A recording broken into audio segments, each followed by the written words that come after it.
Alright, welcome to Mega Man X5. I'm going to be running this on the Steam version, which has a little bit of a frame difference compared to the PS1. The PS1 is 30 frames. They've actually bumped it up to about almost 60 on here. So the game might be a little bit faster. Now, just for full disclosure purposes, if you want to play this game and have it be an experience that's very similar to that of X4 or the earlier X games, set it to easy.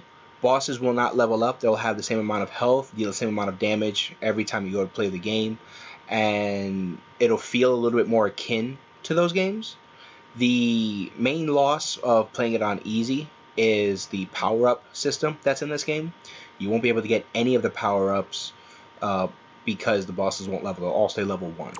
On normal, however, you will be able to get the power-ups, but the game is a lot more tedious to play. So we'll be going over the normal difficulty and the strats and the route in regards to that.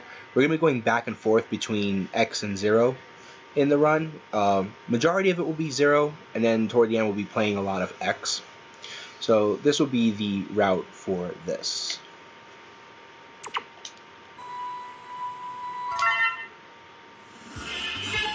Real quick, for those that are interested, I meant to cover this in the X4 tutorial, but I'll cover it here. If you want to get Ultimate Armor right off the bat for X and you want to play a pure X route, the cheat code for him will be highlighting X right now and pressing up twice and then down 9 times until you hear a particular sound like this.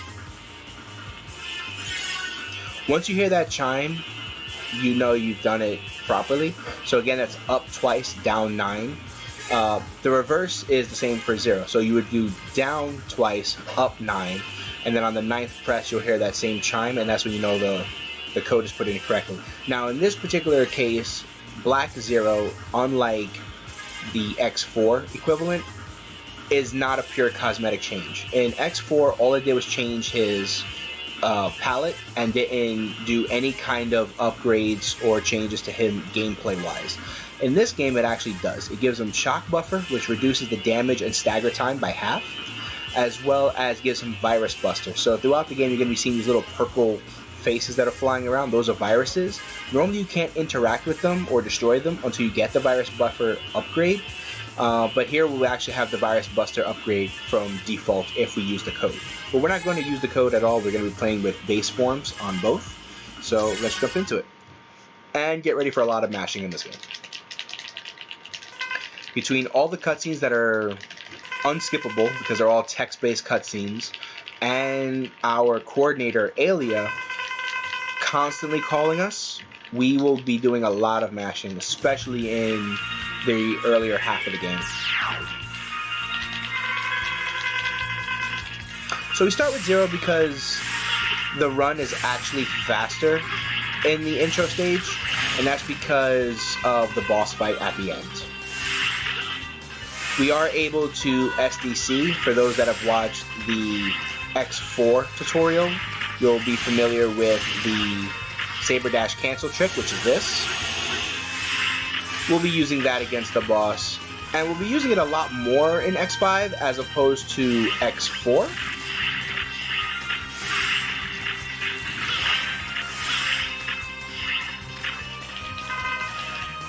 And the reason for that is because a lot of the bosses will be in positions that will enable us to actually use that strategy.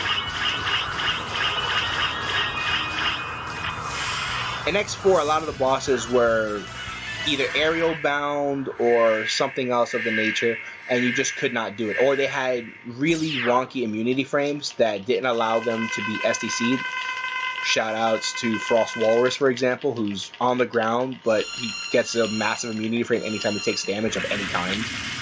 So, few of the fights, you were really only able to SDC like 3 fights in the entire game for the most part. In X5, we can actually SDC a lot more. And that's the first boss. Sometimes he could shoot lasers out of his eyes, little green lasers, and you would have to jump over those, and then he would dash his head towards you with his mouth open, and that's your opportunity to attack him. While he's shooting the green lasers, his mouth is closed, so you can't hit that weak point. Thankfully, he gave us pretty much the best pattern, which is immediately just charging toward us with the blue energy, and allows us to SDC and finish the fight quickly. Alright, so Ailey's going to go over the first 4 Mavericks. These are the ones that are intended to be done first, I guess, as per the lore of this game, because we have to shoot a laser and then eventually going to have to launch a shuttle if the laser fails. More like when it fails, because it has a 5% chance to actually ever succeed. So this is the cannon. The 4 pieces that the Mavericks have that she went over would show up in these squares. You don't really care. And then the power-up sequence, like I was mentioning earlier, so if you see that black section there, that's where the power-ups go. Base X and 0 are able to hold 4 upgrades apiece, and then each armor of X has a different quantity that they can hold. Ultimate armor can hold 2 pieces. Falcon armor, I believe, can hold 3. And I believe Gaia holds none. And then 0 or Black 0 will still keep the same 4 upgrades. The upgrades will be on the bottom right square that you see here. Right now it's empty because we obviously don't have any. But you would see Saber Plus, Supercharge, Hyper Dash. All of these upgrades will show up on the bottom right. The bottom left square that you see here would be for the armor pieces that we would collect with X. Unlike in X4 and the previous games, X basically 1 through 4, X has more than 1 armor he can get in this game. So normally you have base X. If you start with him, you have 4th armor, also known as the Force armor, which is basically the X4 armor. That's why it's called the 4th armor. Except they modified it. They gave you the plasma shot instead of the stock shot that was in X4, even though the gloves are blue. If anyone that saw the previous X4 video remembers that there was 2 arm upgrades, a red one and a blue one. The red one was the plasma shot, the blue one was the stock shot, where you can hold 4 bullets. So they changed that for this run, and then he can get 2 additional armors. One is the Falcon armor, one is the Gaia armor. And they each do things differently. We're not going to be getting any of those armors at all, so ignore that. But that's just a little bit of information for those that may be seeing this game for the very first time. So what we're going to go through is we're actually going to go to Matrix level. I'm still going to be calling them their names from the original PS1 bad translation names. In that game, he was known as Matrix. And there's a few Guns N' Roses references in the bosses, because one of the developers was a fan, and they changed like Rose Red to Axl the Rose, for example. So little rock and roll references here. That fire is a real pain in the butt to skip. Just use these to power through. And there's going to be an enemy over here that's going to be in our way. And more dialogue. There's going to be a second one over here. And we're going to wait for this lava flow to pass. The lava flow is an insta-death, by the way. More talking. Jump up here for another text box from Aelia. And we're going to wait here for lava flow. And this is pretty much the rest of this half of the level. Stand up here and just mash the jump button to climb, and we'll be safe.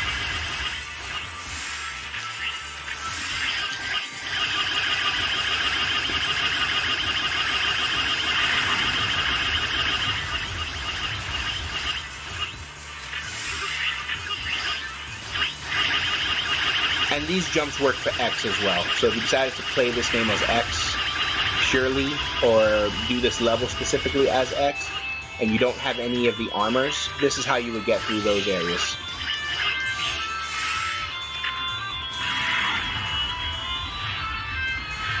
Probably got maybe one more lava flow we have to dodge, if unlucky. That's the door there that we actually have to physically break, and then dash into.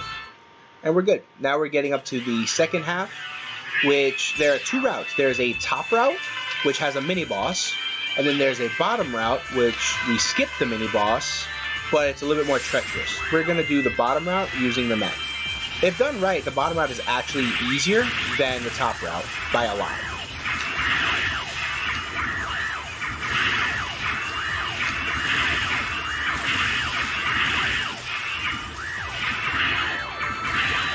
Just like in X4 with this right armor, jump slashes are your best friend. There's no getting around that. It just does the most consistent damage. You just gotta be a little bit careful about how much damage you take, because this can blow up on you while you're in the lava flow, and you will die. But it takes something like 8 hits or something to that effect, and you can get through with 6 or less hits. So this jump coming up is the tricky jump. We're at the very end, thankfully, for the level, but there's going to be an enemy there's going to be 2 enemies that try to snipe us. There's going to be a bat right above us when we jump, and then when we catch these vines, there's going to be another bat that has a bomb that tries to snipe us also. If either of those hit us, we fall into the lava and we die.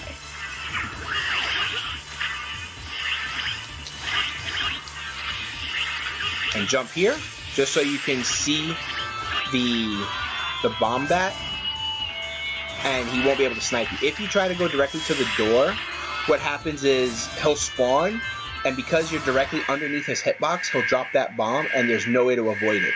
And then he'll hit you, and because of invuln frames, and because you're not Black Zero with shock buffer, you will just fall into the lava and die.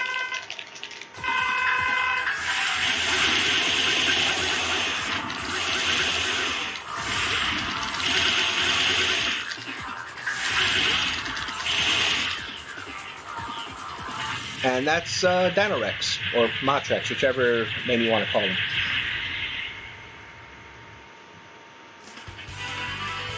Now the reason why we do him first is because of the way bosses level up. Bosses level up for every time a mission is zoned in and out of. And the reason why I say zone in and out of is because you don't have to complete a level. You can actually, if you wanted to 100% route this game and get everything, you will have to die 8 times in any level, really. You know, you just have to die 8 times in succession in order to level up each of the bosses to be a minimum of level 8, I believe. And then once you get to that point, then you can go through all the bosses and get the upgrades. The first 2 bosses will always be under that level cap, so you will not get a power-up from them. So our next boss we're going to go through is probably the most annoying one. He's called Tidal Whale here, but for those of us that remember the PS1 era, he's Duff McWhalen, and he's a jerk. His level, not so much. It's a giant auto-scroller. It's a slow auto-scroller, so you have plenty of opportunity to make your way in and around a lot of the challenges. It's kind of set in stone, really. But his fight is annoying because he has a mechanic that can insta-kill you. He pushes ice blocks and pushes you into a bed of actual death spikes. So he's one of the few bosses that can one-shot you if fought wrong.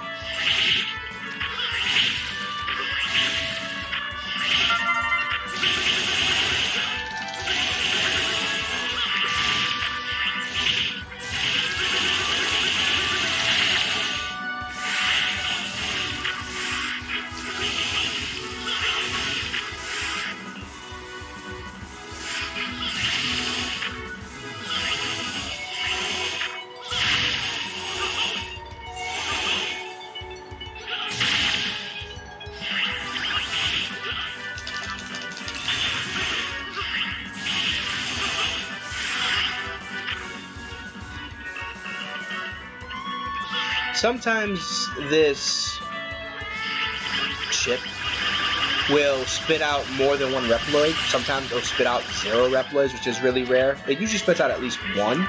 And the most I think I've ever seen it ever spit out for you to try to rescue is 3. Most times it tries to shoot the little stingrays in order to try to kill you. but it's literally as easy as you see here. The mini bosses aren't the problem, so the mini boss 3, because we're coming up on mini boss 1. There's essentially 3 mini bosses in this level because there is not a first and second half. So in X4, every level had 2 halves. You had a part 1 and a part 2. In this game, not every level does that. Some levels only have the one area per se. They don't have a loading screen in between the 2 areas. So this is one of those levels that does that. So this is basically mini boss 1. And you literally just SDC and the fight's over. We're coming up to another auto-scroll section, and then it'll be mini boss 2, and then it'll be another auto-scroll section, and then mini boss 3, and then finally the boss fight. That's this entire level. It's not a glamorous level by any stretch. And the reason why we fight McWhale in 6 is because there's nothing that we get from him as far as his potential upgrades, because every boss has 2 possible upgrades they can give you based on what choice you make. You can choose the upgrade you want. Neither of the ones from Matrex or Duff McWhalen are really worth your time, unless, like I said, you were trying to do 100% run, or if you did a complete different route that's different from this one.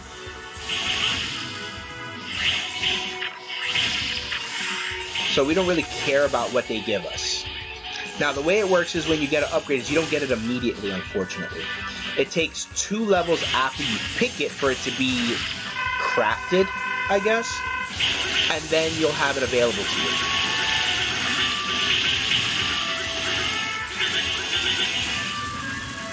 And that's mini boss 2. So after this, we're gonna go fight Grizzly. We'll pick the upgrade from him, but we won't get it immediately. We won't get it until 2 levels later, which is, I guess, the weird part of this game. In X6, for anyone that's played that game or is intending to play that game, when you get an upgrade, it's immediate. There is no wait period for it to become available. You get it, and that's it. Much like you would your weapon upgrades and such. So this is the final auto-scroll section, and probably the most annoying.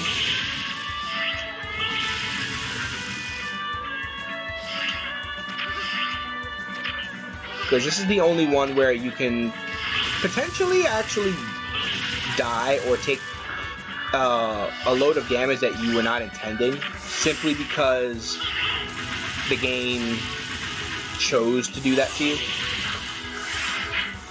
You don't have to break these. You can actually just get really good at dodging and reduce your lag, in-game lag.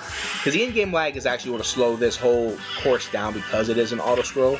And unlike X4, where we had the split mushroom skip for that elevator, we do not have that at all here. There is no way to speed this up except by not causing lag. But you can take out the one cannon on the edge and just make your life a little bit easier so you have a safe spot to manipulate the bullets. And then here we're just going to SDC.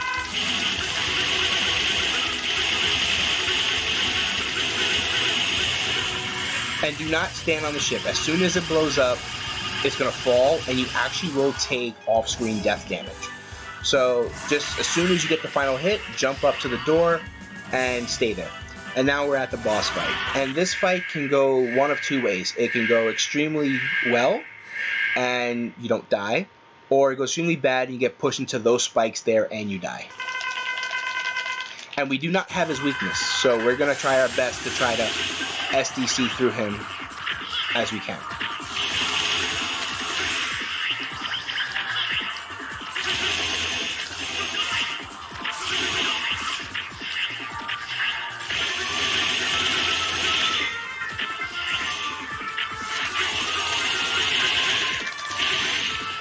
Beautiful fight. When he's on that side, he actually pushes out these ice blocks. Even if you're behind his mouth, you'll still get pushed by them because they actually invisibly spawn off screen in the same direction and then they materialize. So you'll actually get pushed into the spikes. And like I said, if you touch those spikes, you'll die. Another bad thing that can happen here is we're just going to pick life in this particular case because we don't care. It just gives us more health. What energy does is it gives you more ammo supply. So now we got to fight this guy Dynamo, who's going to try to waste our time. Again, SDC. Now what can happen in the Duck McWhalen fight, like I was trying to mention before, is sometimes you can get actually stuck underneath the ice bridges as you're fighting him, and you find yourself in a position to where either you take massive crush damage because you're underneath and you have to get phased up out of that area, or you get pinned into the spikes and you die. So his fight's annoying. It's a jerk fight. And it does not get any easier with Ultimate X. For those that are like, I just want to do an X run and I'll just blow through him with Ultimate Armor and Nova Strike, it doesn't work that way. Sadly, it doesn't. He's probably the most annoying fight in the entire run as far as the 8 Mavericks are concerned. The only other fight that's probably more annoying, one of the Sigma stages bosses. I'll let that be a surprise because this was intended to be the last of the X series games, and because of that they paid a lot of homage to the X series and did a lot of callbacks to the older games. So you'll see a few of the classic Mega Man tropes or types of enemies coming up later on. So for anyone that may be a big Mega Man fan, I won't ruin those, but you'll immediately recognize them when you see them.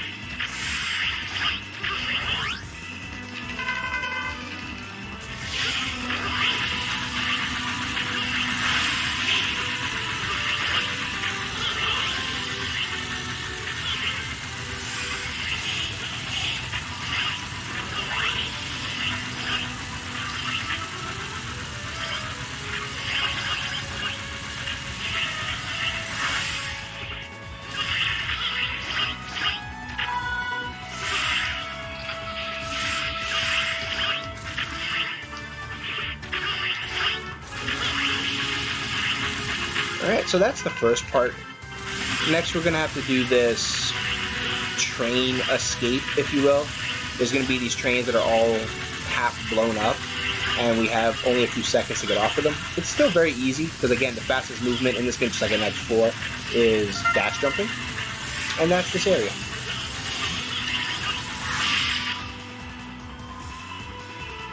Well, it's a tad lower than I would like it to be, but we should be okay. We shouldn't have to take intentional death or anything. As I get hit again. Ooh, this is a bit scary. We might actually die here just because of bad RNG. We'll try not to, though. Again, this boss we're going to try to SDC our way through, just like we did the others. And every boss in this game pretty much has the same immunity frames in the sense that they're SDCable. Minus a few little mechanics that they may have.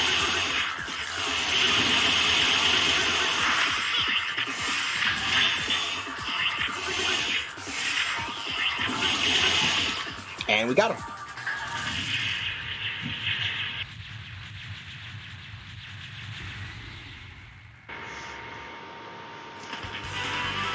Well, what happened there, if I didn't get him fast enough at the end, is he'll actually throw a large attack with his swipe, and it actually does a lot of damage. It would be enough damage to actually kill me at that low health that I have. So here we're actually going to pick Energy Plus. And in 2 levels, we're going to get our prize, if you will, like I said. And what this is going to give us is Dash upgrade. So it'll be Hyper Dash. And it allows our dash speed to actually be a lot faster and a lot farther. So next we're going to go into Axel the Rose. I believe he's just called like Rose Red or something here. Spike Rose Red, yeah. In the, again, the translation, he was Axel the Rose, you know, as a Guns N' Roses reference. This is another level that does not have, just like the last few levels that you saw, this does not have a part 1 and a part 2. I don't understand the inconsistency with this game. This game is very weird. As far as like speedrunning is concerned, this is probably the weirdest of all the X games. As much flack as X6 gets, and I used to hate that game personally, I think over the years I've grown to hate X5 more. This is actually my least favorite of the PlayStation X games, I should say. Because for the SNES games, I think I dislike X3. And I'm not very good at X1 or 2. Like, I can beat X1, but not in a speedrun capacity, sadly. I wish I could.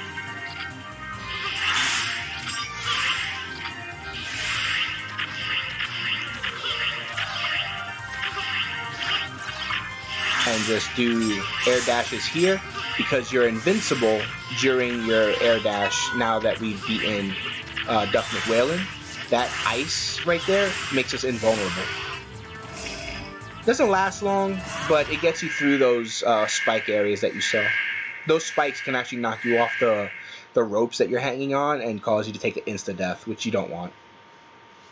If you were Black Zero, though, because of Shock Buffer, you could take the damage and still stay on the line, which is kind of funny and kind of cheaty.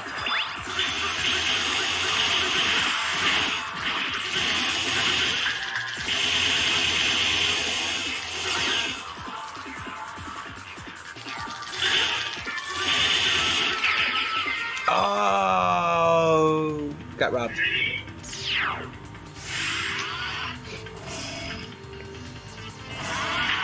I don't think I've ever gotten him that close and not die. I guess it's the first time for everything, right? But as you saw, you basically SDC him.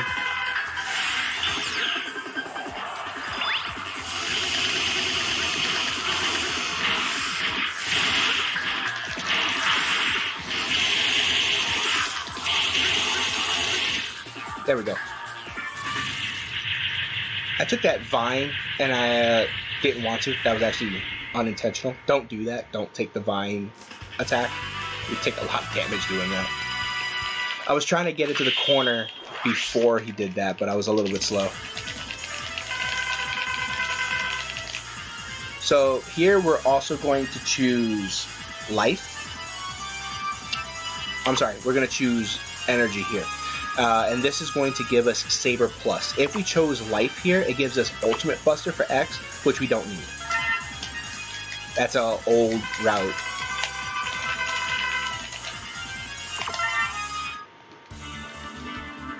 So now we're going on to probably the most hated level in the game, because it's auto-scroll bike level. And everyone hates these levels. And it all started with, what was it, X2 with the stupid ostrich stage, and you're in the sand desert. You can die on this ready screen, by the way, like right there. It says ready right as a pit shows up. And I'm probably going to die maybe like 5 times here on this level because I hate it so much.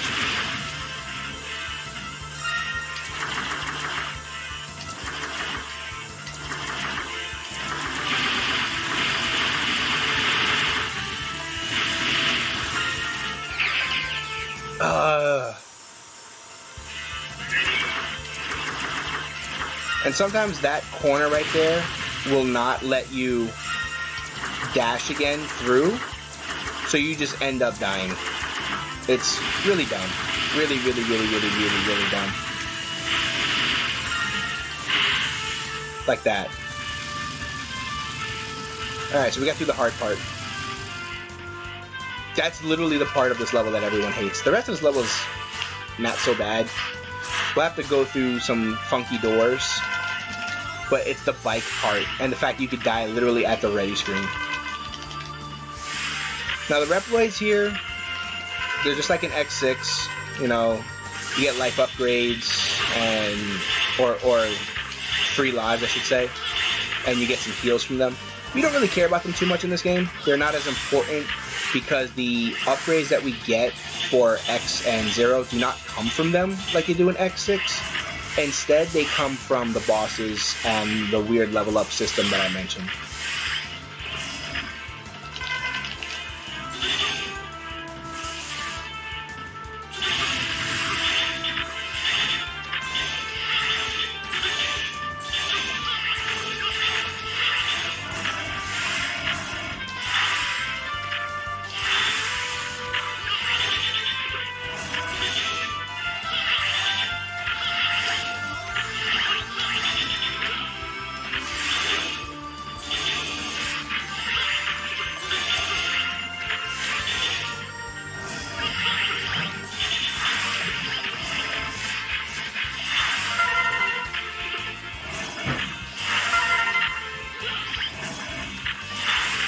Sometimes you get better heals from those, and they chose not to heal me. I guess when I said we don't care was a problem for them.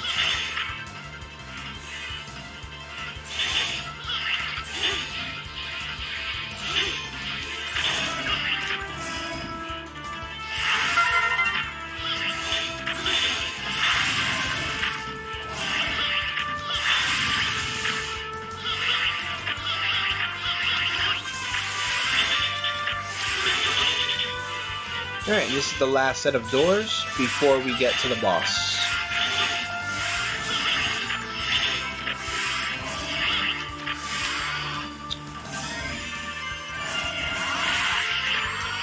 Now, if you noticed, I've been doing a lot of double jumping and spin slashing. That was the weapon and upgrades that we got from Grizzly. Those are the basic equivalent to the Kuenbu jump and the Kuenzon slash from X4. They're just called C slash in this game. But that's our new source of movement.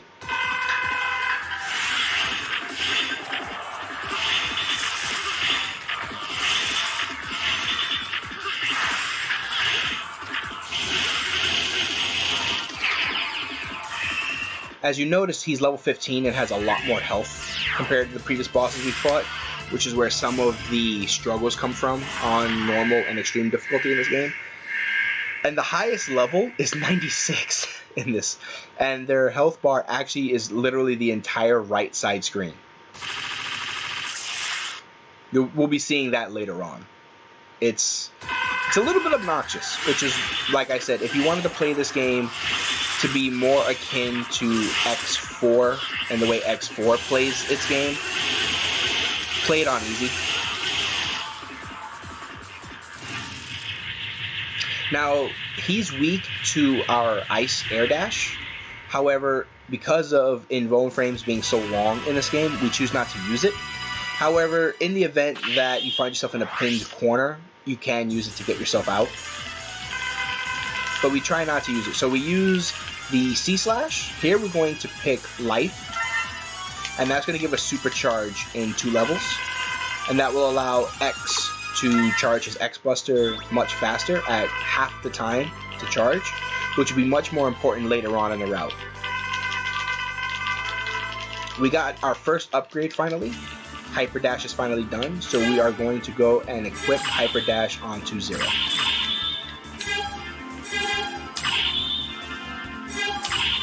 Now, this level does have a Part 1, Part 2. So it'll be similar to the Motrex level we did earlier.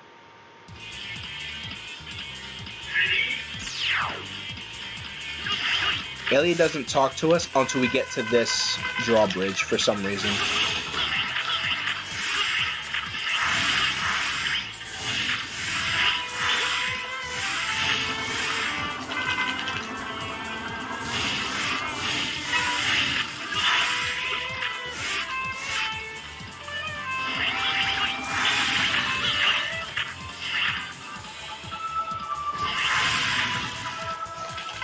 Now, Hyper Dash will allow us to be much faster, which can be much more dangerous, as you saw there, where you can go further than you intend and find yourself in a really bad spot.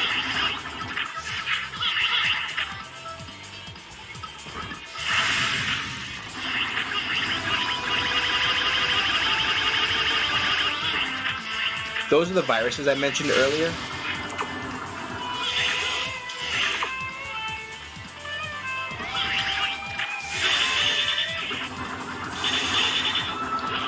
Really?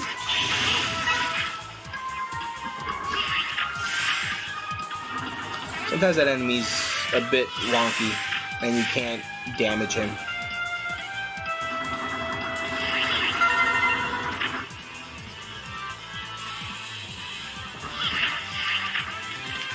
Now this is where Hyper Dash comes in most handy right here.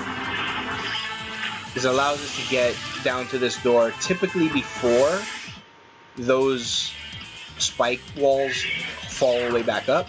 But because we got through the level without taking too much damage, we could just take the initial crush and fall through and be just fine. So this is the part 2, or the part 1 mini boss, I guess we could call it.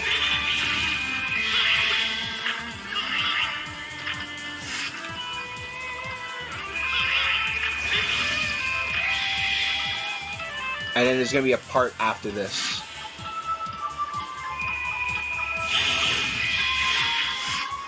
Unfortunately, there's no way to really cheese this boss.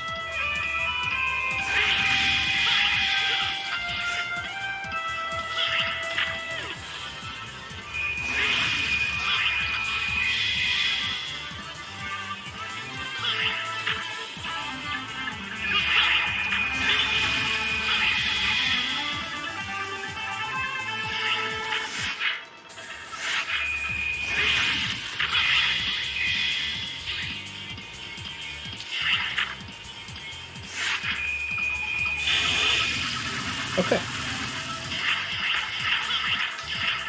Moving on to the next area. If you notice, the dash is so much faster now, though. And that's because of Hyper Dash. And just like in X6, Hyper Dash is important to time saving because you move faster. And movement is usually the #1 thing that will kill your run. And it works for every source of dash. So even our ice attack is technically faster now, allowing it to be a little bit more versatile.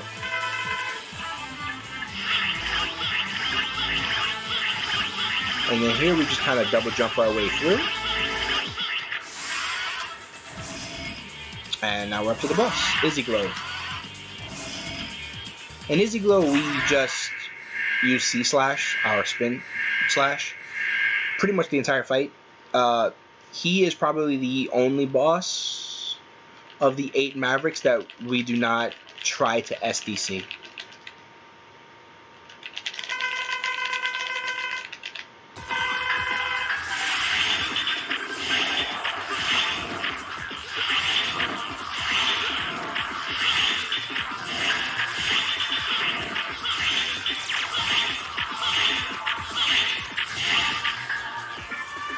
And that's Izzy Glow. Now, because we finished all 4 Mavericks on the left side, we're going to go into a cutscene. This up-and-coming cutscene is going to be us firing the Enigma Cannon, which is where we got all 4 parts from. And like I said, it's 95% chance going to fail. It's very rare that it succeeds. So we'll see. Maybe we get lucky for the purpose of this recording. We'll get lucky and it'll actually do its job. But it doesn't look like it. Looking at the cutscenes, nope. It's a fail. So what it does is it delays the timer for when that colony is supposed to crash into Earth. If you notice, there was hours every time I picked a mission earlier as to how long it would take. So that's what that number counting is. So it kind of resets it a little bit. It pushes it back, you know, the 4 hours that you spent. We also got another upgrade now, which is our Saber Plus, which will increase our damage. It gives us a +1 in damage, which is huge for this. And our Saber actually changes colors now. So now we're going to go fight Dynamo. And he's going to be much faster this fight.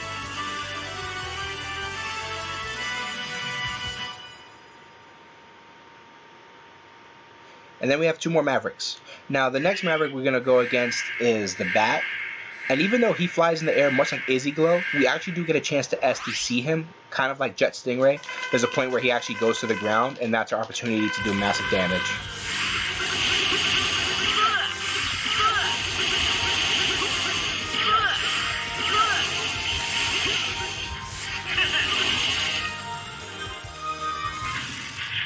And that's Dynamo for the last time.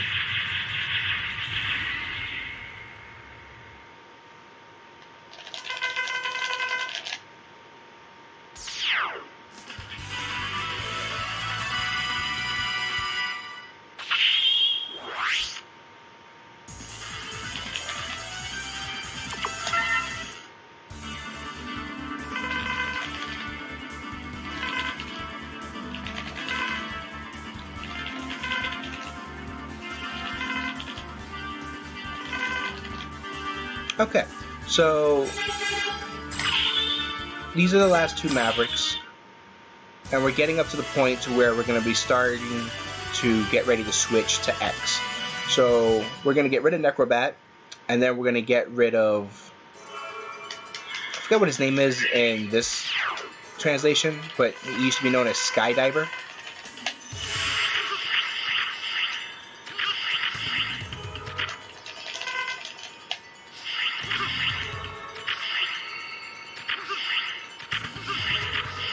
So the first beginning areas of this, until you get to here, is annoying. Those spikes are insta-death spikes. And guess what? We're going to have to do auto-scroll section on a platform, and they can spawn on that.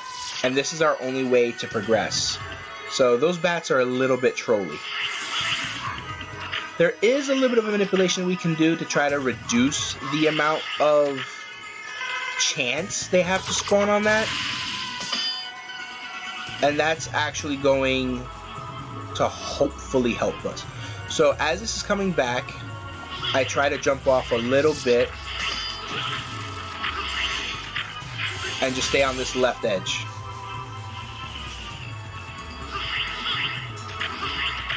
If I can jump ahead.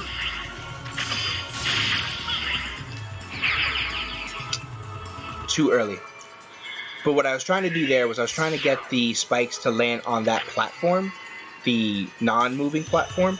So that way all I have to do is jump over them and then head into the revolving platform, allowing me to travel safely.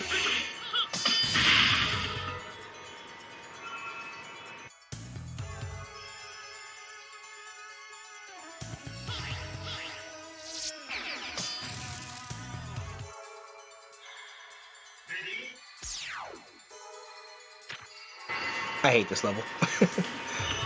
Or at least this section of the level. Because it's very trolly. You can get screwed, or you can have a wonderful time here. Now on easy mode, they don't really spawn the spikes, or they spawn them so infrequently that it doesn't matter. Oh no.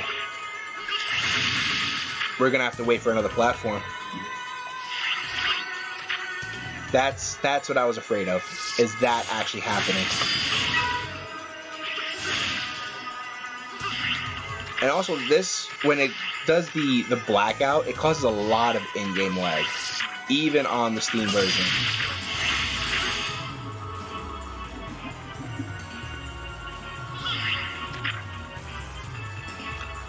Thankfully, because of timing, the second run, you don't have to worry too much about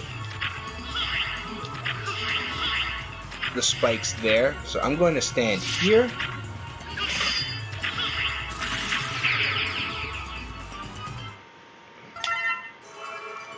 Did I mention I dislike this level?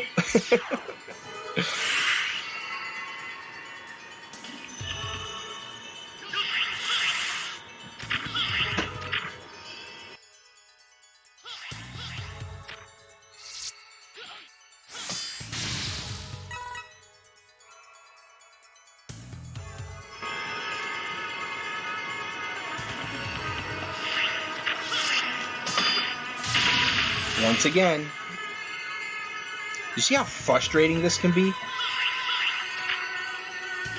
like I said, on easy mode, those don't spawn. So if you want more of a Mega Man X4 experience and less troll, definitely play it that way.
Finally. And then the health container is up there. It's not necessary for the speed run, but it's nice to have, and you waste 1 second grabbing it. So now we're on the quote-unquote nicer section of this level.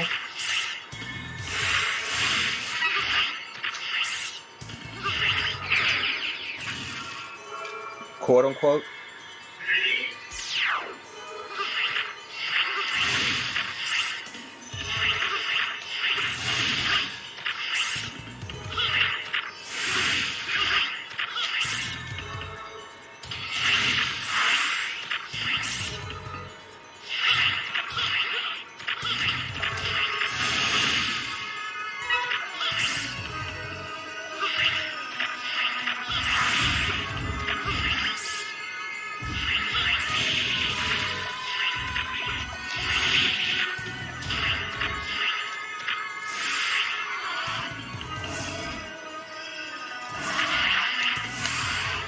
Finally up to the boss, after we wasted X minutes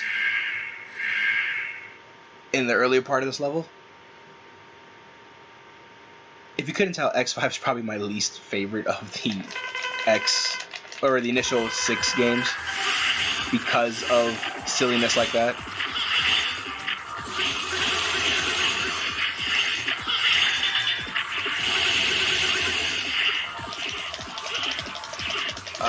He's healing.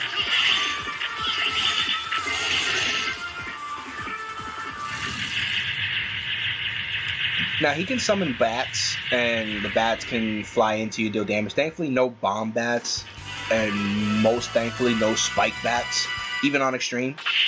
If they added spike bats into this fight, screw that. So here we're just gonna pick life again.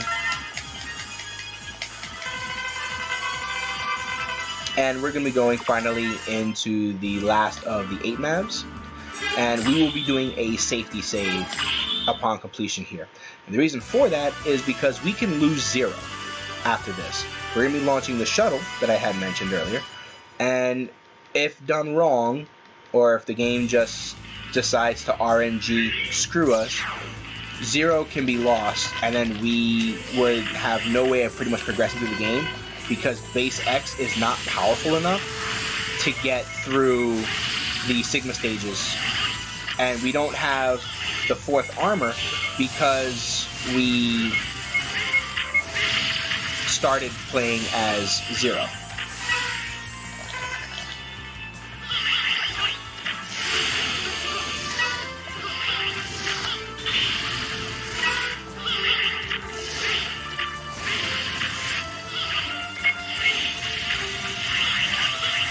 Alright.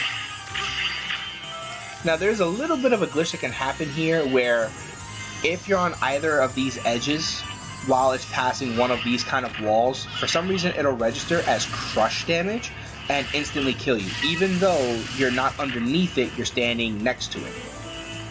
So try to stay clear of the edges as you're passing any of the floors. Weapon ammo here.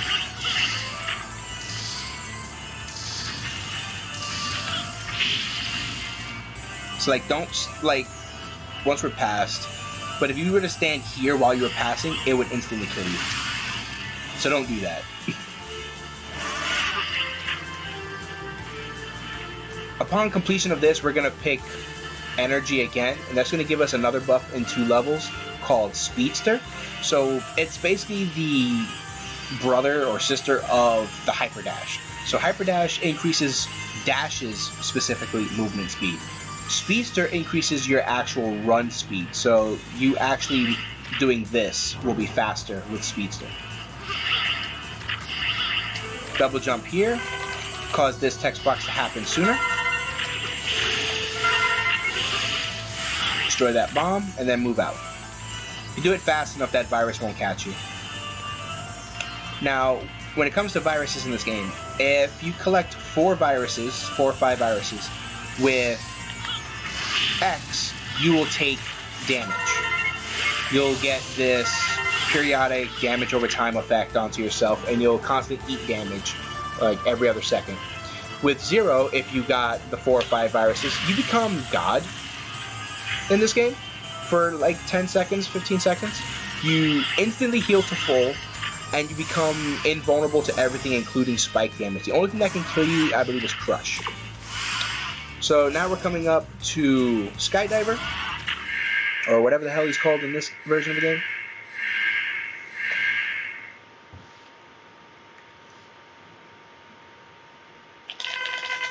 And he's probably the other hard fight.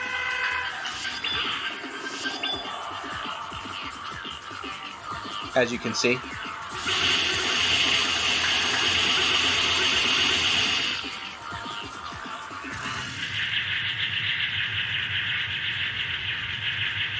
Now the truth is, if you ran out of the time stop, he actually is a little bit dangerous because just like Storm Eagle, his whole objective is to knock you off the platform.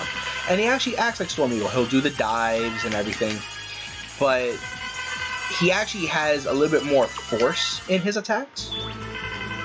And I totally missed a safety scave, so let's hope we do not mess this up.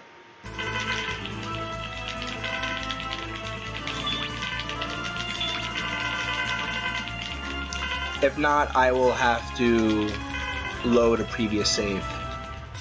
We're good. We're good. If you saw an image of the shuttle and the colony from below, rather than that shuttle that you saw from like the side, you would fail the mission. And then one of 2 things will happen. You'll either lose Zero because of virus infection and he becomes evil and you can no longer play him, or he becomes out of commission but he's okay, but he's out of commission and you can't play him.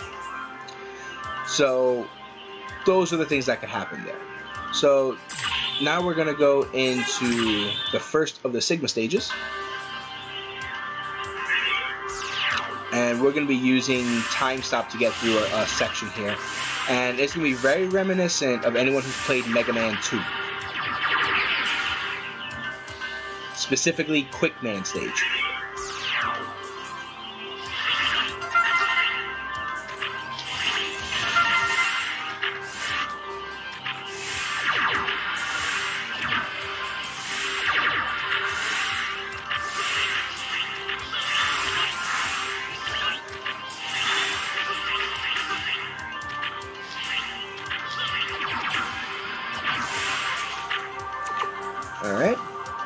When you stand about here, that's a good distance. Grab that and dash your way down.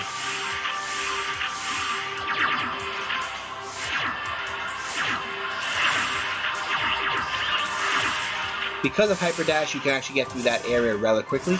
If you did not have Hyper Dash, you would probably have to manually eat a death, and then start from just this downward floor here, and then do time stop again. Let's see if anyone remembers this boss.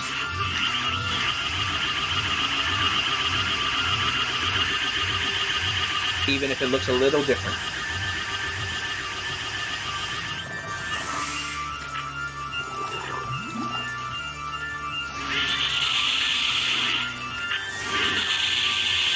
That's right, it's the Yellow Devil. Except now he's like Chocolate Devil? Tar Devil? Something.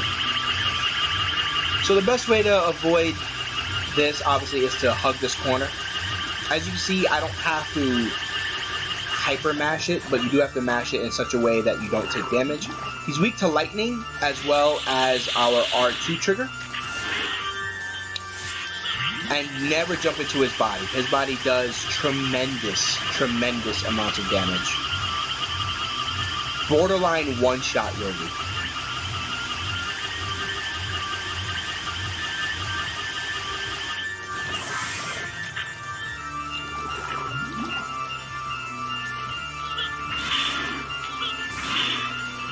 So they both do 4 damage to him. Like I said, the lightning and the R2 trigger. Doing this fight with X is really annoying because you really only have the lightning. Granted, you have a lot of ammo, but still. And I somehow took damage there.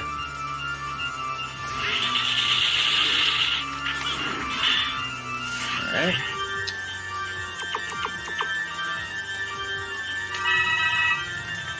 I'm just gonna eat this here. You do not want to die in this fight, no matter what you do. Dying in this fight is horrible. You waste so much time. Thankfully, he gave me the good pattern here. He can actually stop at 2 columns, and then start doing this mix mash thing where he starts passing parts back and forth for 30 seconds. Oh no, it ate my jump.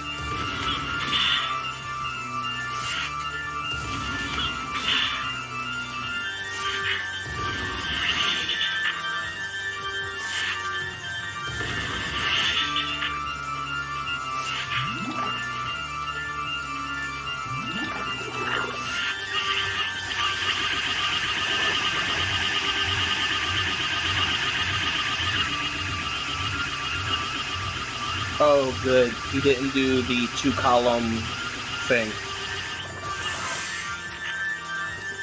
Do I have anything in my weapon supply?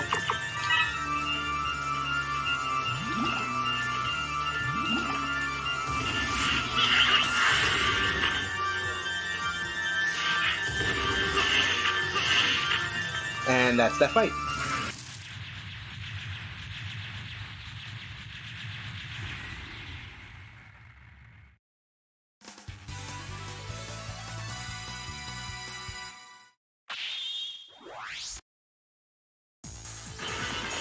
So yeah, that fight sucks a lot.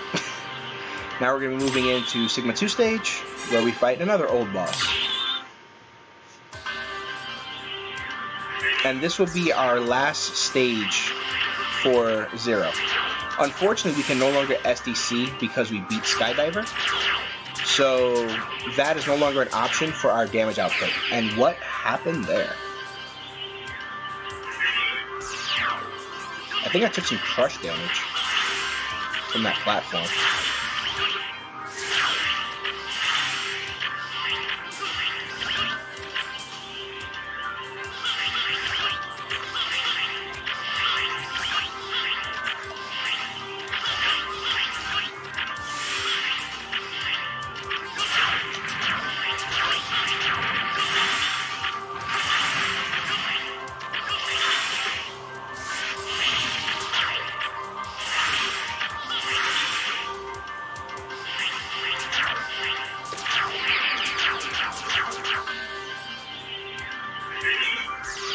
And as you can see, there's a lot of insta-death in this area.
Alright, so now we are coming back to a Mega Man X1 Sigma boss, Rangabanga, except this one is a lot harder than the X1 version because the spikes aren't just on the bottom. You can actually spawn the spikes on the side of the wall, making it a much harder fight. And the spikes are still insta-death in that location. So the trick is to not over-damage him, and knowing how much damage to give him.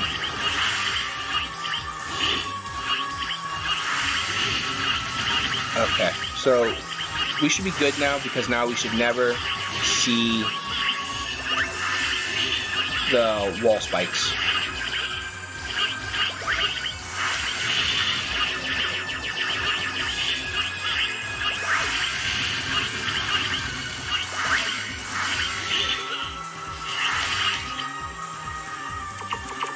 Again, you do not want to die in this fight.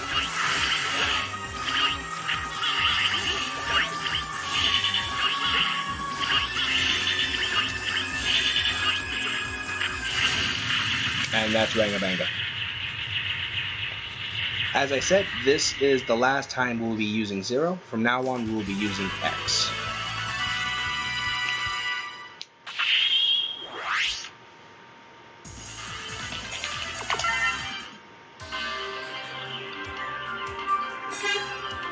So to set up X, we're going to give him Speedster, Hyper Dash, Burst Shots, and Quick Charge.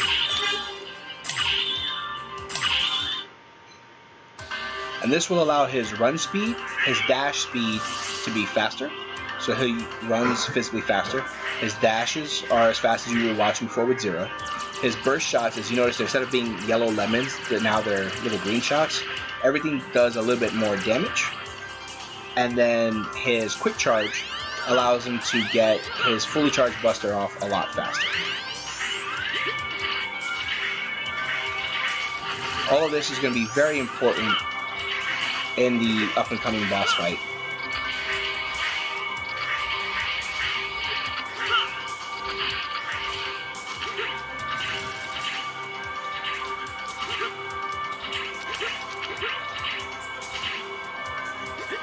Once this gets to the bottom, do a hyper jump, and then fall down this pit and hug right. This is the one armor piece that we're going to be picking up, and this will be the one capsule that will give us an entire armor set instead of just a small piece of an armor set, even though the symbol there showed a helmet. And that's where we actually get the ultimate armor for this run. And be very careful with hyper jump here, because as you saw, the distance can knock you into a spike and insta-kill you.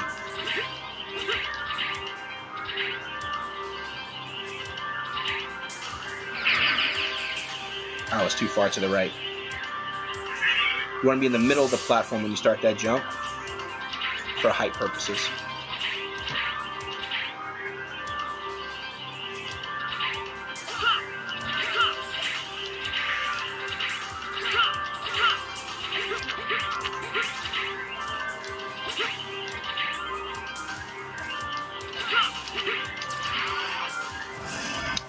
that's that elevator section.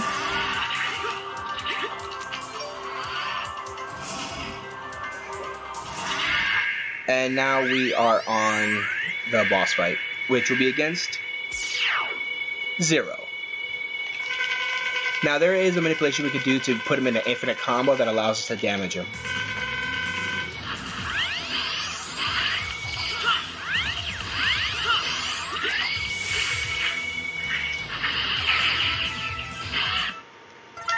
What we want to do is dodge his attacks, his verse, using 1 to 2 volleys like you saw there, and then we get to his right side, and then from there he's going to use the Rakoa from the previous game, and we are going to pretty much step left and then step right and continually repeat that while we damage him, and that will cause him to infinitely use Rakoa.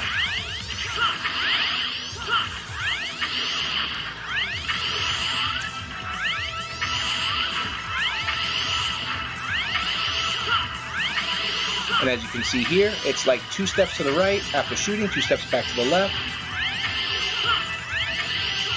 And the quick charge allows us to get that damage out faster. You can do this without quick charge, but you're delaying the shot, which is actually what resets his attack pattern, to where he can potentially slash you or do something else and screw up the actual infinite combo. So quick charge is very important there.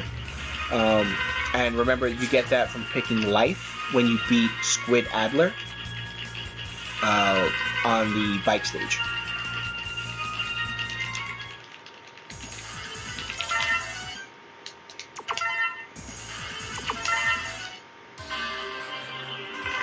And now we are on the final stage of the game. And this is a very long stage. So we're going to pick Ultimate Armor, and we are going to pick Hyper Dash and Speedster for movement.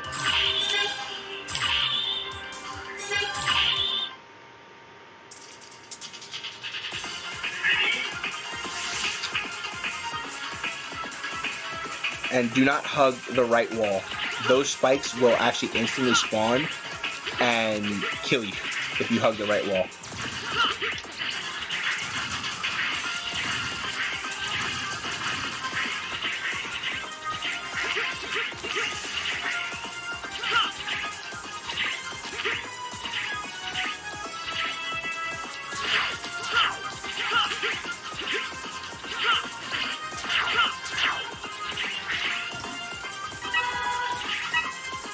Okay, so first thing we're going to do is we are going to get ourselves ready for Duff McWhalen. Like I said, he is legitimately the hardest of the 8 Mavs, and we are going to do our absolute best to get rid of him first and never have to look at him again.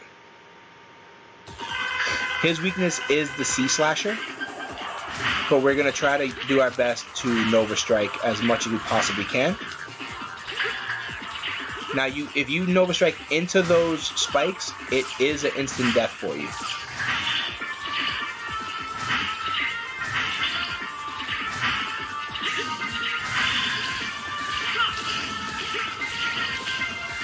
And we'll try not to get crushed here.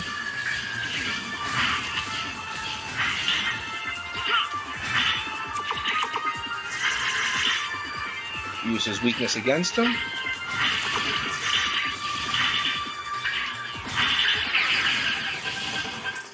And because we played the entire game at 0, none of the health upgrades that we got, the life boosts, apply to X. So we have base health, which is a little unfortunate.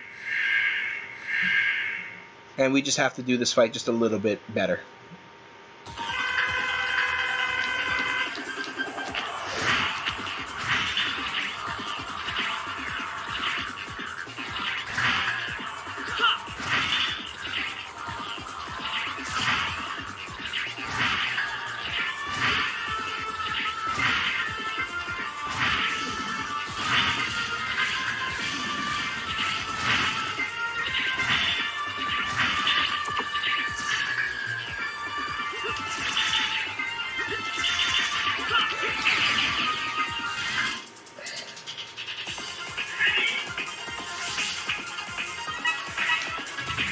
Did I mention Duff McWhalen's a pain in the butt? If you didn't believe me before, here it is. Even with the ultimate armor, because level 90 freaking 6.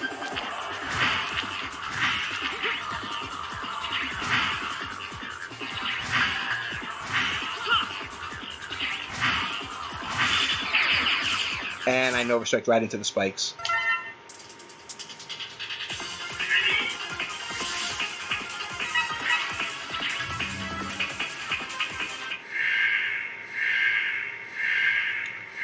And for anyone that may be curious as to why we're using the Nova Strike, it is the most damage that X has in his arsenal. It actually does more damage than his weakness by, I think, 1 or 2 damage. He just has so much health right now that it's hard to make a dent into him.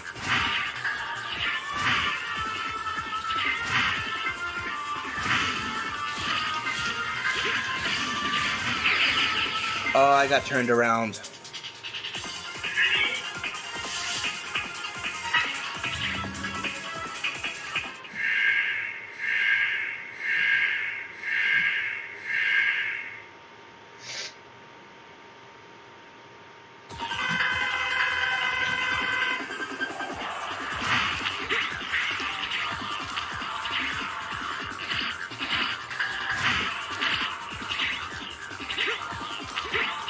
I almost got pinned there.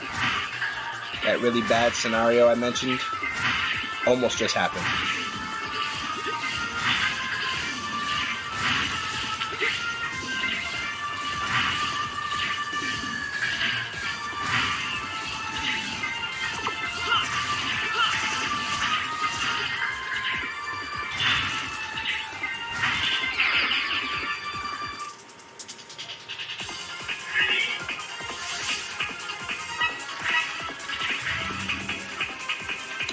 Alright, no more dying. We're gonna get him now.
Okay, no one saw that.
Now we go on to the second guy that can possibly one-shot us. Thankfully, nowhere near as easily as Duck McWhalen does.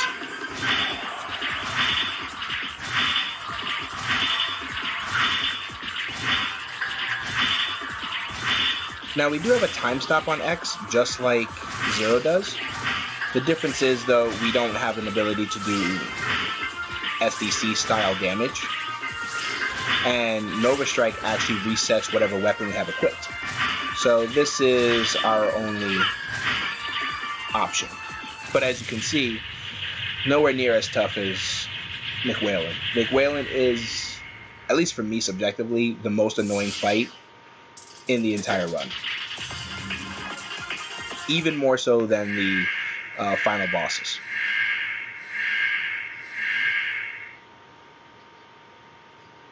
However, there is a route that I like to run in this game where we never beat Skydiver. And that allows us to play Zero infinitely. And he can still SDC because we don't lose that ability to SDC with Skydiver's weapon. The reason why Zero can't SDC anymore is because of Skydiver's weapon.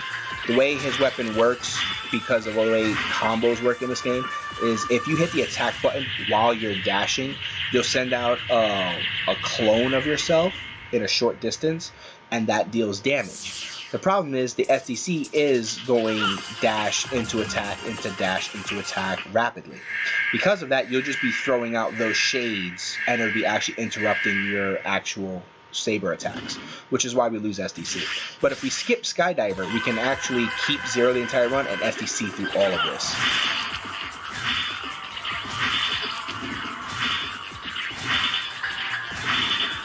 Which is my personal favorite way to run this game. However, there is a higher chance that Zero dies.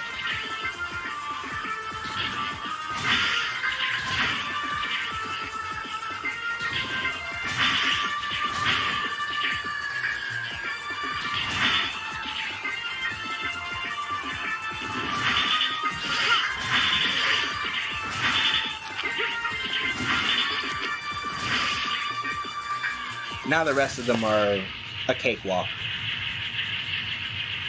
It's literally you spend the most time on McWhalen. McWhalen is the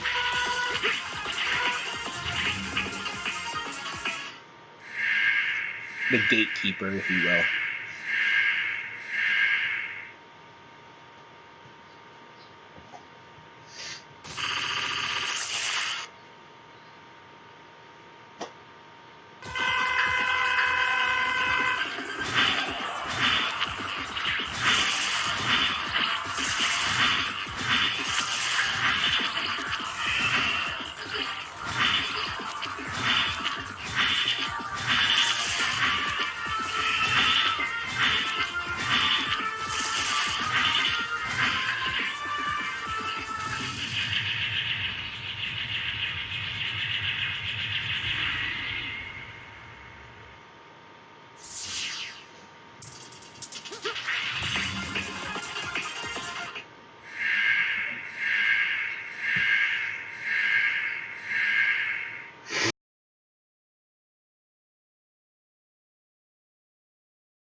So here we are on Sigma, the final last two bosses.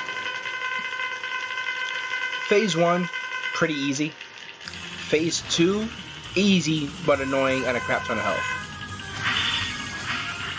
So we're just going to Nova Strike our way through this. There's a pattern here, hit, and then hit. And if we had done that right, we actually would not have died there. But that seems to be the trend with this video. McWhalen.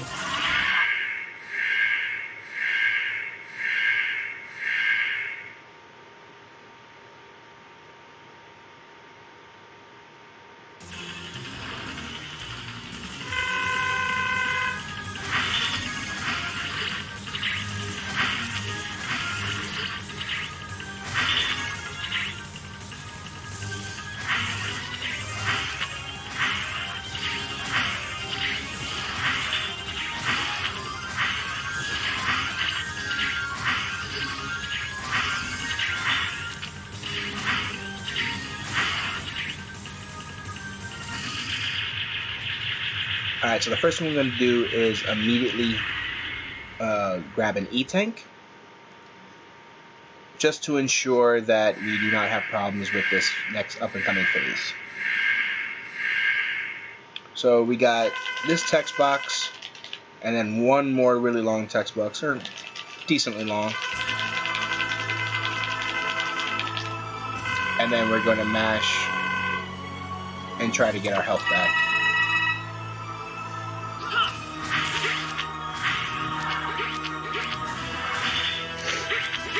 And we basically do this the entire fight. There is one attack that's dangerous, as when he calls the giant purple squares. Those deal a lot of damage. Not as much damage as jumping into the devil's body, but reasonable amount. If we're fast here, we can finish him before that phase, and that's the final hit of the game. This is where we officially call time. And this is the end of the game. There's not another form or level.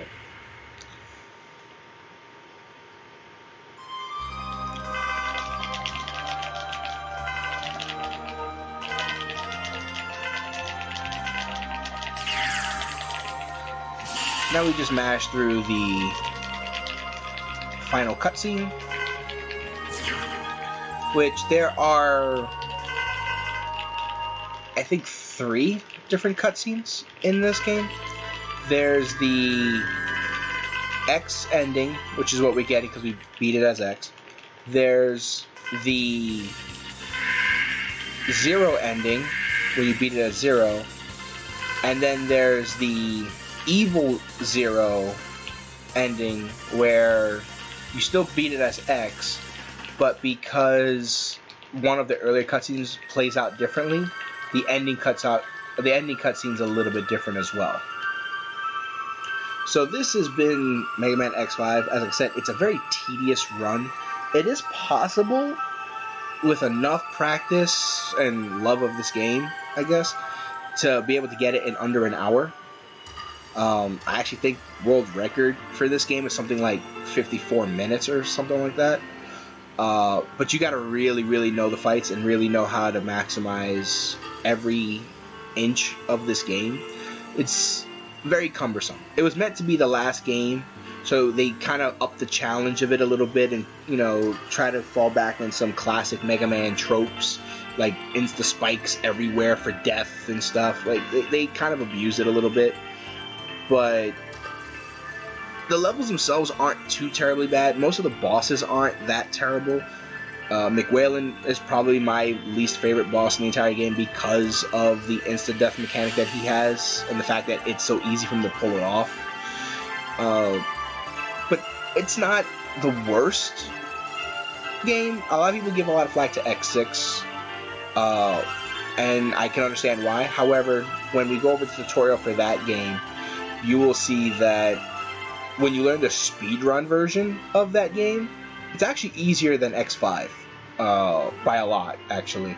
X5 is, in my opinion, for me, probably the hardest of those three of PS1 games, of X4, 5, and 6. 5 is probably the hardest, unless you run it on either easy mode, which plays a lot similar to X4, in which case it's not so terribly bad. It's pretty good, actually. And you can run it the same route that you see here, except the difference is the zero fight, should you choose to use it with base X, will be fought close to what we saw here, but the timing for the attacks will be a little bit different simply because of the lack of quick charge. However, because you have SDC capability with zero in that particular route, if you do the skip skydiver version, because you can launch the shuttle early, then you can just stay with zero and you can SDC through X, which is really nice. So that's the alternate route of playing this game. I think I prefer playing it on easy mode, not so much for the fact that it's easy mode, but the fact that it's definitely more akin to X4 and the fact that the game is just set in the way it is. The unfortunate thing of easy mode, though, is you do take less damage, so you're not always as threatened. So I wish that wasn't the case. If it was just the bosses didn't level and you didn't have to deal with level 96 bosses, then I think I would prefer that overall if the damage wasn't cut a little bit. If the damage was the same as normal, but they just didn't have the level up. On Extreme, it's this on steroids. It's even harder. Way more enemies, way more insta-death traps, a lot less chance for manipulation. As you saw in the Necrobat level, where we just kept getting screwed by spike bats the entire run. That can happen largely in... there is no way the playtime is 46 minutes. The timing is so off on this game. We've been recording for well over an hour. But yeah, this has been Mega Man X5. Hope you guys enjoy it. We'll be doing X6 probably either at the end of this week, maybe early next week, depending. That run will be a lot easier to go over, I feel. I know the game a little bit more as compared to X5. X5 I kind of quit running because of the stuff that you saw. I was kind of over the RNG of the game. Losing zero on a good run just because RNG decides, you don't need zero. And then I'm stuck with base X and the run's officially dead. And you could have been on PB pace. So like a lot of little RNG things in this game make it difficult to run steadily, as opposed to X4 or X6, which for all the bad things X6 has, at least a run doesn't die to RNG. A run dies to bad execution. So that's just kind of like my little 2 cents over the two games. But I hope you all enjoyed. And we will go over the next game next time. Take care.